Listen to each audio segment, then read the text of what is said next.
You know that feeling, right? You pick up your phone just to check one tiny thing, and then you look up and an hour has vanished. You're left wondering, where did that time even go? Well, if that sounds familiar, you are definitely not alone.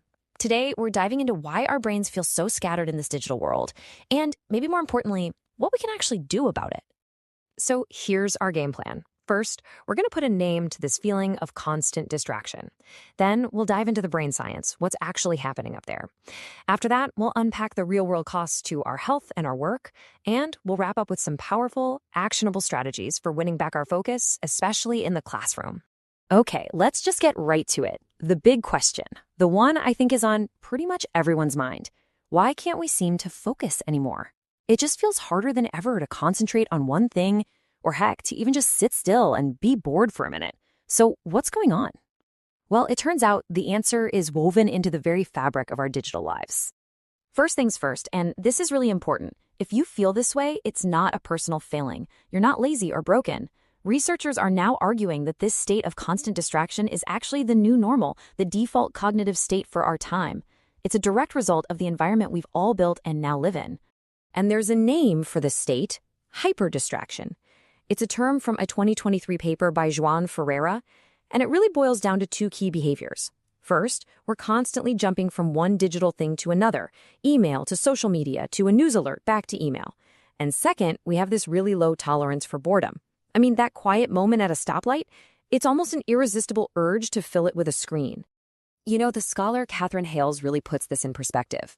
She talks about two different styles of thinking. On one side, you've got deep attention. That's the mindset you need to get lost in a good book or tackle a really tough problem. But on the other side, there's hyperattention. This style loves switching tasks, it thrives on constant stimulation, and it gets bored easily. And our whole digital world is basically a massive training ground for hyperattention, making that deep, focused state feel, well, almost impossible to reach. So why? Why is hyperattention winning? To really get it, we have to look under the hood. We need to explore the neurology, the actual wiring of our brains, and see how our technology is interacting with it on a chemical level. Okay, this right here is the engine of our distraction. It's called the dopamine reward loop, and it's what keeps us coming back for more. It all starts when you pick up your phone. You see a notification, maybe a like or a new email, and boom, your brain releases a little hit of dopamine. That's that feel-good chemical. But here's the catch. That feeling fades pretty quickly. And when it does, your brain wants another hit, which creates that nagging urge to check your phone again. It's this powerful, endless cycle, and it's not an accident. It's engineered. And yeah, like I said, this loop is absolutely not an accident. It's by design.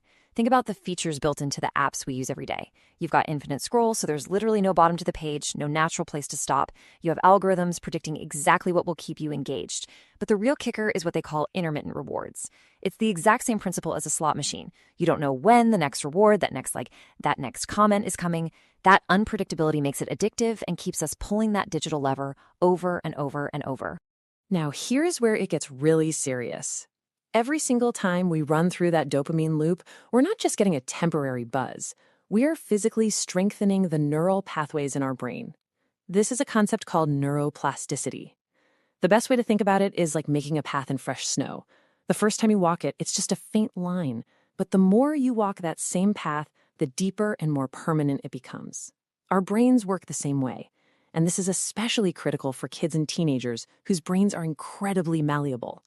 These digital habits aren't just habits, they are literally shaping the physical structure of the developing brain. Over 100 years ago, the psychologist William James came up with this brilliant metaphor. He said, attention works like a spotlight in a play. It highlights one thing while everything else fades into the background. It's a perfect image, right? The problem is, in our world, it feels like there are 100 different stagehands all fighting to yank that spotlight in a new direction every single second. Our focus isn't just on one actor, it's scattered all over the stage. So if our brains are literally being rewired for distraction, what's the cost? I mean, what are the tangible, real-world consequences of living this way? And the truth is, the effects aren't anything but trivial. They are measurable, and they hit us right where it counts, in our biology, our mental health, and our ability to actually get things done. Author Nicholas Carr put it really starkly. He argues that this nonstop digital fire hose is chipping away at our ability to think deeply. He warns that we could be losing some of our most human skills, our creativity, our empathy, our ability to engage with complex ideas. You know, the very things that lead to real breakthroughs and genuine understanding. And the research backs this up with some pretty sobering data. We're seeing documented links between the state of hyperdistraction and a whole host of negative outcomes. We're talking about increased anxiety and stress and poorer mental health across the board. In school, it means lower academic performance. In the workplace, it means a reduced ability to do what author Cal Newport calls deep work, that focused, high-value thinking that's so hard to replicate and so crucial for success. It's a cascade of consequences. Okay, so we've laid out the problem. We've looked at the brain science. We've seen the consequences. It can feel a little bleak, but we can't just stop there. The big question is, how do we fight back? How do we reclaim our focus? Let's pivot now to some real actionable strategies, looking specifically at the classroom, which is really ground zero for this battle for attention. We've got a really powerful 4-step framework here that can help build more focused classrooms. The core idea is to be intentional, to design the learning space and the activities themselves, to push back against that constant pull of distraction. So let's walk through each of these 4 strategies. Strategy number 1, create analog spaces. And look, this is way more than just a no phones allowed sign. It's about carving out dedicated technology-free zones.